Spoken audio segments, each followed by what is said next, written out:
Welcome back to Compound Corner Kannada channel. ಇವತ್ತು ನಾನು ಮಾರ್ಕೆಟ್ನ ಬಿಗ್ ನ್ಯೂಸ್ ಮತ್ತು ಮಾರ್ಕೆಟ್ ಅಪ್ಡೇಟ್ಸ್ ಬಗ್ಗೆ ಕಂಪ್ಲೀಟ್ ಸಮರಿ ಗೊತ್ತಾಗಲಿ ಅಂತ ನಾನು ನಿಮಗೆ ಎಕ್ಸ್ಪ್ಲೈನ್ ಮಾಡ್ತಾ ಇದ್ದೇನೆ. ವಿಡಿಯೋ ಕಂಪ್ಲೀಟ್ ನೋಡಿ, ಲೈಕ್ ಮಾಡಿ, ಶೇರ್ ಮಾಡಿ, ಸಬ್ಸ್ಕ್ರೈಬ್ ಮಾಡಿ ಮತ್ತು ಬೆಲ್ ಬಟನ್ನ ಹಿಟ್ ಮಾಡಿ. ಯಾಕಂದರೆ ನಾನು ಯಾವಾಗಲೂ ಹೊಸ ವಿಡಿಯೋ ಅಪ್ಲೋಡ್ ಮಾಡಿದರೆ ನಿಮಗೆ ನೋಟಿಫಿಕೇಷನ್ ಟೈಮ್ಲಿ ಸಿಗುವ ಹಾಗೆ. ಮತ್ತು ಈ ವಿಡಿಯೋದಲ್ಲಿ ಯಾವುದೇ ಸ್ಟಾಕ್ ನಾನು ತೋರಿಸೋದು ಅದು ಕೇವಲ ನಿಮ್ಮ ಎಜುಕೇಷನ್ ಪರ್ಪಸ್ಗೆ, ಅಲ್ಲಿ ಇನ್ಕ್ಲಾದ್ರೆ ಇನ್ಫಾರ್ಮೇಷನ್ ಪರ್ಪಸ್ಗೆ, ಯಾವುದೇ ರೆಕಮೆಂಡೇಷನ್ ಅಲ್ಲ. ಯಾಕಂದರೆ ನಾನು ಸೆಬಿ ರಿಜಿಸ್ಟರ್ಡ್ ಬ್ರೋಕರ್ ಅಲ್ಲ.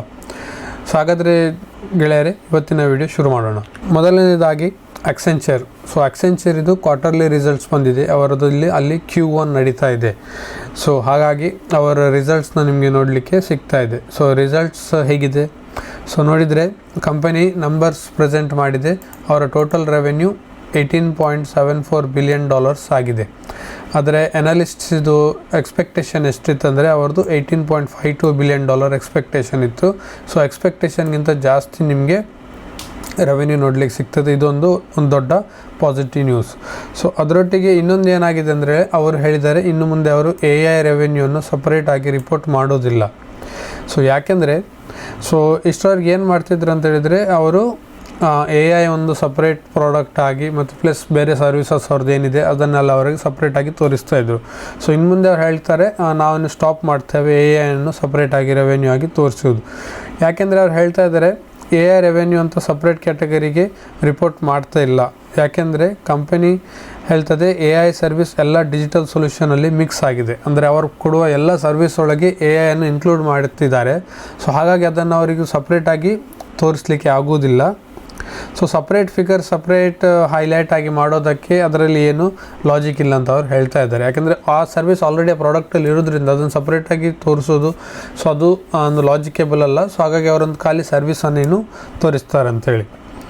ಸೊ ಏನಂದರೆ ಮೊದಲು ಕಂಪನಿ ಏನು ಮಾಡ್ತಿದ್ರು ಅಂದರೆ ಅದೊಂದು ಹೈಲೈಟ್ ಮಾಡ್ತಾಯಿದ್ರು. ಯಾಕೆಂದರೆ AI ಒಂದು ಗ್ರೋತ್ ಸ್ಟೋರಿ. ಎಲ್ಲ ಕಂಪನಿಯಲ್ಲಿ AI ಅಂತ ಹೇಳಿದ ಕೂಡಲೇ ಅವರಿಗೆ ಜಾಸ್ತಿ ವ್ಯಾಲ್ಯೂಯೇಷನ್, ಜಾಸ್ತಿ ಫಂಡ್ ರೈಸಿಂಗ್, ಫಂಡ್ ಇನ್ವೆಸ್ಟ್ಮೆಂಟ್ಸ್ ಎಲ್ಲ ಬರ್ತಾಯಿದೆ. ಯಾಕೆಂದರೆ AI ಅಂತ ನಡೀತದೆ ಅಂದರೆ ಅದು ಈಗಿನ ಕಾಲದಲ್ಲಿ ನಡೆಯುವ ಒಂದು ಟ್ರೆಂಡ್. ಸೊ ಹಾಗಾಗಿ ಅದರಿಂದ ಅವರು ತುಂಬ ಇದು ಮಾಡ್ತಾಯಿದ್ರು. ಆದರೆ ಈಗ ಏನಾಗಿದೆ ಅಂದರೆ ಆಕ್ಸೆಂಚರ್ ಹೇಳ್ತಿದ್ದಾರೆ ಅದು ಅವ್ರದ್ದು AI ಅವ್ರದ್ದು ಕೋರ್ ಪಾರ್ಟ್ ಅಲ್ಲ. ಅಂದರೆ ಅದು ಬಿಸ್ನೆಸ್ಸಲ್ಲಿ ಅವ್ರ ಬಿಸ್ನೆಸ್ ಸರ್ವಿಸಲ್ಲಿ ಅದು ಇನ್ಕ್ಲೂಡ್ ಆಗಿರುತ್ತೆ. ಸೊ ಅದರಿಂದ ಅವರು ಇನ್ನು ಮುಂದೆ ಹಾಗೆ ಮಾಡ್ತಾರೆ ಅಂತ ಹೇಳ್ತಾರೆ.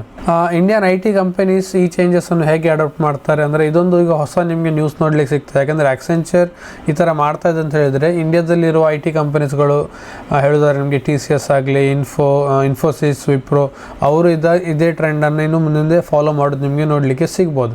ನೆಕ್ಸ್ಟ್ ಕ್ವಾರ್ಟ್ರಲ್ಲಿ ಇಲ್ಲಾದರೆ ಅದರ ನೆಕ್ಸ್ಟ್ ಕ್ವಾರ್ಟ್ರಲ್ಲಿ ಅವರು ಈ ಥರ ಅನೌನ್ಸ್ಮೆಂಟ್ ಮಾಡೋದನ್ನು ನಿಮಗೆ ನೋಡಲಿಕ್ಕೆ ಸಿಗ್ತದೆ. ಯಾಕೆಂದರೆ ಈಗ AI ಒಂದು ಹೇಳ್ತಾ ಇದ್ದಾರೆ AI ಬಬಲ್ ಅಂತ ಹೇಳ್ತಾ ಇದ್ದಾರೆ. ಸೊ ಅದೇ ಟವರ್ಸ್ ನಿಮಗೆ ಹೋಗೋದನ್ನು ನೋಡಲಿಕ್ಕೆ ಸಿಗ್ತಾ ಇದೆ.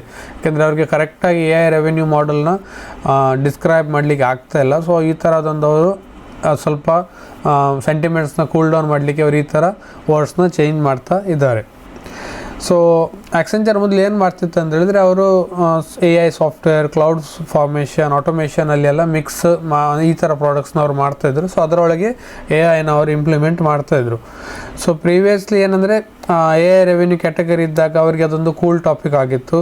ಸೊ ಹೆಡ್ಲೈನ್ಸ್ ತೋರಿಸ್ತಿತ್ತು ಮತ್ತು ಸ್ಟ್ರಾಂಗ್ ಗ್ರೋತ್ ಸ್ಟೋರಿ ಸಹ ಕಾಣ್ತಾ ಇತ್ತು. ಆದರೆ ಈಗ AI ನಾವು ಸಪ್ರೇಟಾಗಿ ತೋರಿಸೋದಿಲ್ಲ, ಅದೆಲ್ಲ ಬಿಸ್ನೆಸ್ಸಲ್ಲಿ ಇನ್ಕ್ಲೂಡ್ ಆಗಿದೆ ಅಂತ ಅವರು ಹೇಳ್ತಾ ಇದ್ದಾರೆ.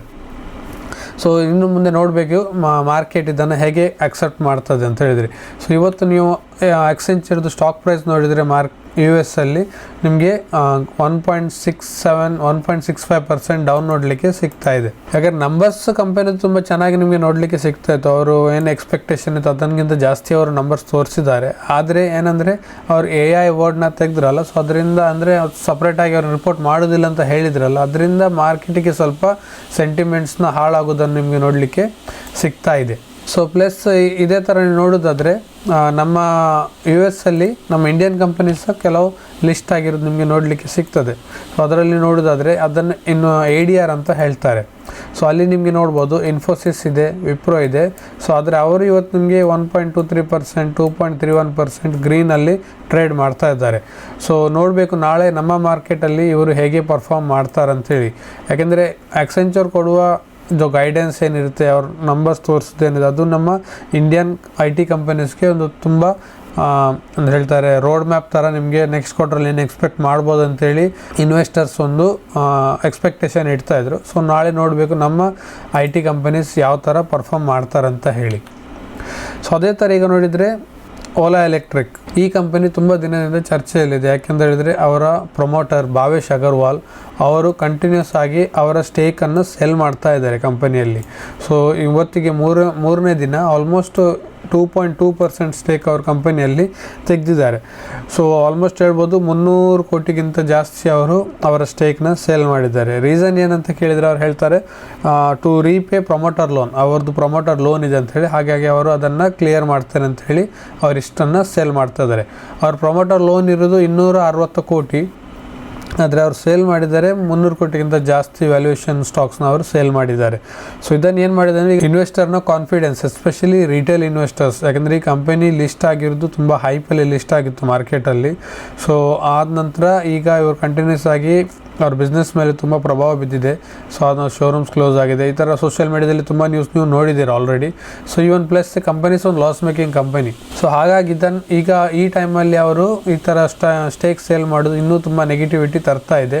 ನೀವು ನೋಡ್ಬೋದು ಇವತ್ತು ಆಲ್ ಟೈಮ್ ಲೋ ಅಲ್ಲಿ ಸ್ಟಾಕ್ ಪ್ರೈಸ್ ಕ್ಲೋಸ್ ಆಗಿದೆ, 31 ರೂಪಾಯಲ್ಲಿ ಕ್ಲೋಸ್ ಆಗಿದೆ. ಆಲ್ಮೋಸ್ಟ್ 5% ಡೌನ್ ನಿಮಗೆ ನೋಡಲಿಕ್ಕೆ ಸಿಗ್ತಾ ಇದೆ. ಸೊ ಇನ್ನು ಮುಂದೆ ಇದು ಹೇಗೆ ಟ್ರೇಡ್ ಆಗುತ್ತೆ ಏನಾಗುತ್ತೆ ಅಂತ ಹೇಳಿ ನೋಡೋದೊಂದು ತುಂಬ ಕುತೂಹಲದ ವಿಷಯ. ಸೊ ಅವ್ರ ಟೋಟಲ್ ಸ್ಟೇಕ್ ನೋಡಿದರೆ ಇವಾಗ ನಿಮಗೆ ಸೆಪ್ಟೆಂಬರ್ವರೆಗೆ 36.78% ನೋಡಲಿಕ್ಕೆ ಸಿಗ್ತಾ ಇದೆ. FIS ಅದರಲ್ಲಿ 3.24% ಇದೆ. DIS ನಿಮಗೆ 6.78 ಇದೆ. ಪಬ್ಲಿಕ್ ಇನ್ವೆಸ್ಟರ್ಸ್ ಮಾತ್ರ ತುಂಬ ಇದ್ದಾರೆ, 48% ನಿಮಗೆ ಪಬ್ಲಿಕ್ ನೋಡಲಿಕ್ಕಿದೆ. ಯಾಕೆಂದರೆ ಇದೊಂದು ಹೈಪ್ ಸ್ಟಾಕ್. ಸೊ ಎಲ್ಲಿ ಹೈಪ್ ಇರುತ್ತೆ ಅಲ್ಲಿ ಜಾಸ್ತಿ ಪಬ್ಲಿಕ್ ಹೋಗ್ತಾರೆ. ನಿಮಗೆ ಒಳ್ಳೆ ಫಂಡಮೆಂಟಲ್ ಸ್ಟ್ರಾಂಗ್ ಕಂಪನೀಸಲ್ಲಿ ಪಬ್ಲಿಕ್ ಹೋಗೋದಿಲ್ಲ. ಸೊ ಹಾಗಾಗಿ ಇವರು ಈ ಥರ ಕಂಪನಿಯನ್ನು ಅವ್ರು ತುಂಬ ನೋಡ್ತಾರೆ. ಮತ್ತು ಎಲ್ಲಿ ಪ್ರೈಸ್ ಕಡಿಮೆ ಇರುತ್ತೆ ಸ್ಟಾಕ್ ಇದು ಅಲ್ಲಿ ಪಬ್ಲಿಕ್ ಇದು ಜಾಸ್ತಿ ಇಂಟ್ರೆಸ್ಟ್ ನೋಡಲಿಕ್ಕೆ ಸಿಗ್ತದೆ. ಸೊ ಈಗ ನೀವು ಬರುವ ಕ್ವಾರ್ಟರಲ್ಲಿ ಅಂದರೆ ಜನವರಿಯಲ್ಲಿ ನೋಡ್ಬೋದು ಇದು ಸ್ಟೇಕ್ ನಿಮಗೆ ಕಡಿಮೆ ಆಗೋದಿಲ್ಲಿ ನೋಡಲಿಕ್ಕೆ ಸಿಗ್ತದೆ. ಸೊ ಇದೊಂದು ತುಂಬ ಒಂದು ನೆಗೆಟಿವ್ ನ್ಯೂಸ್ ನಿಮಗೆ ಸ್ಟಾಕ್ ಮೇಲೆ ನೋಡಲಿಕ್ಕೆ ಸಿಗ್ತಾ ಇದೆ, ಪ್ರೊಮೋಟರ್ ಸೆಲ್ಲಿಂಗ್. ಯಾಕಂದರೆ ಪ್ರೊಮೋಟರ್ ಸೆಲ್ಲಿಂಗ್ ಮಾಡೋದು ಯಾವಾಗಲೂ ಅದು ನೆಗೆಟಿವ್ ಅಲ್ಲ, ಆದರೆ ಈ ಟೈಮಲ್ಲಿ ಈ ಕಂಪನಿಯಲ್ಲಿ ಅವ್ರು ಸೇಲ್ ಮಾಡೋದು ಸ್ವಲ್ಪ ನಿಮಗೆ ನೆಗೆಟಿವ್ ನ್ಯೂಸ್ ಥರ ಕಾಣ್ತಾ ಇದೆ. ಅದರೊಟ್ಟಿಗೆ ನೀವು ನೋಡೋದಾದರೆ ನ್ಯಾಸ್ಡ್ಯಾಕ್ ಅಂದರೆ ಅಮೆರಿಕದ್ದು IT ಕಂಪನಿಯ ಒಂದು ಇಂಡೆಕ್ಸ್, ಅಲ್ಲಿ ನಿಮಗೆ 1.81% ಇದು ಸ್ಪೀಡ್ ನೋಡಲಿಕ್ಕೆ ಸಿಗ್ತಾ ಇದೆ. ಗ್ರೀನಲ್ಲಿ ನಿಮಗೆ ಟ್ರೇಡ್ ಆಗೋದನ್ನು ನೋಡಲಿಕ್ಕೆ ಸಿಗ್ತಾ ಇದೆ. ಅದರೊಟ್ಟಿಗೆ ನೀವು ಡೌ ಜೋನ್ಸ್ ನೋಡೋದಾದರೆ ಡೌ ಜೋನ್ಸ್ ಅಲ್ಲಿ ಒಂದು 0.8% ಇದು ನಿಮಗೆ ತೆಜಿ ನೋಡಲಿಕ್ಕೆ ಸಿಗ್ತಾ ಇದೆ. ಸೊ 383 ಪಾಯಿಂಟ್ಸ್ ಮೇಲೆ ನಿಮಗೆ ಮಾರ್ಕೆಟ್ ರನ್ ಆಗೋದು ನೋಡಲಿಕ್ಕೆ ಸಿಗ್ತಾ ಇದೆ. ಸೊ ಇದರ ರೀಸನ್ ಏನಂದರೆ ಅಲ್ಲಿ ಅವ್ರದ್ದು ಇನ್ಫ್ಲೇಷನ್ ಡೇಟಾ ಬಂದಿದೆ. ಸೊ ಇನ್ಫ್ಲೇಷನ್ ನೀವು ನೋಡ್ಬೋದು, ಎಕ್ಸ್ಪೆಕ್ಟೇಷನ್ ಇತ್ತು 3.1% ಅಂತೇಳಿ, ಆದರೆ ಬಂದಿದೆ 2.7%. ಸೊ ನಿಮಗೆ ಎಕ್ಸ್ಪೆಕ್ಟೇಷನ್ಗಿಂತ ಕಡಿಮೆ ಅವ್ರದ್ದು ಇನ್ಫ್ಲೇಷನ್ ನೋಡಲಿಕ್ಕೆ ಸಿಗ್ತಾ ಇದೆ. ಇನ್ಫ್ಲೇಷನ್ ಅಂದರೆ ಪ್ರೈಸ್ ಕನ್ಸ್ಯೂಮರ್ ಪ್ರೈಸ್ ಇನ್ಕ್ರೀಸ್, ಅಂದರೆ ಕನ್ಸ್ಯೂಮರ್ ಪ್ರೈಸ್ ಏನಿದೆ ಅದರ ಇನ್ಕ್ರೀಸ್ ಆಗೋದು ಸ್ಲೋ ಡೌನ್ ಆಗಿದೆ ಅಂಥೇಳಿ ಇದು ನಿಮಗೆ ಸಂಕೇತ ಕೊಡ್ತಾ ಇದೆ. 2.7% ಬಂದಿದೆ. ಆ್ಯಕ್ಚುಲಿ 3% ಇತ್ತು ಲಾಸ್ಟ್ ಟೈಮ್, ಈ ಎಕ್ಸ್ಪೆಕ್ಟೇಷನ್ ಇತ್ತು 3.1 ಅಂತೇಳಿ, ಆದರೆ ಬಂದಿದೆ 2.7%. ಸೊ ಇದು ನಿಮಗೆ ಇನ್ಫ್ಲೇಷನ್ ಕಡಿಮೆ ಆಗೋದು ಮಾರ್ಕೆಟಿಗೊಂದು ಪಾಸಿಟಿವ್ ನ್ಯೂಸ್. ಯಾಕಂದರೆ ಇದರೊಟ್ಟಿಗೆ ರೇಟ್ ಕಟ್ಟಿದ ಹೋಪ್ಸ್ ಇದೆ, ಮತ್ತು ಪ್ಲಸ್ ಸ್ಟಾಕ್ ಮಾರ್ಕೆಟಲ್ಲಿ ಸಹ ಒಂದು ಪಾಸಿಟಿವ್ ನ್ಯೂಸ್ ನಮಗೆ ನೋಡಲಿಕ್ಕೆ ಸಿಗ್ತದೆ. ಸೊ ಇದು ಇಂಡಿಯನ್ ಮಾರ್ಕೆಟಿಗೆ ಹೇಗೆ ಪಾಸಿಟಿವ್ ಬರ್ತದೆ, ಯಾಕಂದರೆ ಅಲ್ಲಿ ರೇಟ್ ಕಟ್ ಆದ ಕೂಡಲೇ ಅವರಿಗೆ ಮಾರ್ಕೆಟಲ್ಲಿ ಇನ್ನೂ ಜಾಸ್ತಿ ಇನ್ಫ್ಲೋ ಬರ್ತದೆ. FIS ಅವರು ಇಂಡಿಯನ್ ಮಾರ್ಕೆಟಿಗೆ ಇನ್ನೂ ಜಾಸ್ತಿ ಇನ್ಫ್ಲುಯೆನ್ಸ್ ಮಾಡ್ಬೋದು, ಇನ್ನೂ ಜಾಸ್ತಿ ಇನ್ವೆಸ್ಟ್ ಮಾಡ್ಬೋದು ಅಂಥೇಳಿ ಒಂದು ಎಕ್ಸ್ಪೆಕ್ಟೇಷನ್ ಇದೆ. ಹಾಗಾಗಿ ಅದು ಇಂಡಿಯನ್ ಮಾರ್ಕೆಟಿಗೆ ಸಹ ಒಂದು ಒಳ್ಳೆ ಪಾಸಿಟಿವ್ ನ್ಯೂಸ್ ನಮಗೆ ನೋಡಲಿಕ್ಕೆ ಸಿಗ್ತದೆ. ಸೊ ಕೆಲವೊಮ್ಮೆ ಏನಂತ ಹೇಳಿದರೆ ಗ್ಲೋಬಲಲ್ಲಿ ಮ್ಯಾಕ್ರೋ ಆಗಿ ನಡೆಯುವ ಕೆಲವು ವಿಷಯಗಳು ತುಂಬ ಸಣ್ಣದಾಗಿರುತ್ತೆ, ಆದರೆ ಅದು ನಮ್ಮ ಮಾರ್ಕೆಟಿಗೆ ಕೆಲವೊಮ್ಮೆ ತುಂಬ ಇಂಪಾರ್ಟೆನ್ಸ್ ಕೊಡ್ತದೆ. ಸೊ ಅದರ ಮೇಲೆ ಸಹ ನಾವು ಇನ್ಫಾರ್ಮೇಷನ್ನ ಟ್ರ್ಯಾಕ್ ಮಾಡೋದು ತುಂಬ ಇಂಪಾರ್ಟೆಂಟ್. ಹಾಗೆ ವಿಡಿಯೋ ಇಷ್ಟ ಆದರೆ ಲೈಕ್ ಮಾಡಿ, ಚಾನಲ್ ಸಬ್ಸ್ಕ್ರೈಬ್ ಮಾಡಿ, ಮತ್ತು ಕಮೆಂಟಲ್ಲಿ ಹೇಳಿ ನಿಮಗೆ ಈ ನ್ಯೂಸ್ ಬಗ್ಗೆ ಏನು ವ್ಯೂಸ್ ಇದೆ ಅಂಥೇಳಿ. ಸೊ ಕಮೆಂಟಲ್ಲಿ ನೀವು ಹೇಳ್ಬೋದು. ಸ್ಟಾಕ್ ಮಾರ್ಕೆಟ್ ನ್ಯೂಸ್ನ ಸಿಂಪಲ್ ಕನ್ನಡ ಸ್ಟೈಲಲ್ಲಿ ನಿಮಗೆ ಎಕ್ಸ್ಪ್ಲೇನ್ ಮಾಡ್ತೇನೆ. ಸೊ ಹಾಗಾಗಿ ಚಾನಲ್ನ ಫಾಲೋ ಮಾಡಿ ಹಾಗೂ ಸಬ್ಸ್ಕ್ರೈಬ್ ಮಾಡಿ. ಓಕೆ ಫ್ರೆಂಡ್ಸ್, ಇನ್ನೊಮ್ಮೆ ಸಿಗೋಣ ಇನ್ನೊಂದು ಹೊಸ ವಿಡಿಯೋದಲ್ಲಿ. Thank you, bye.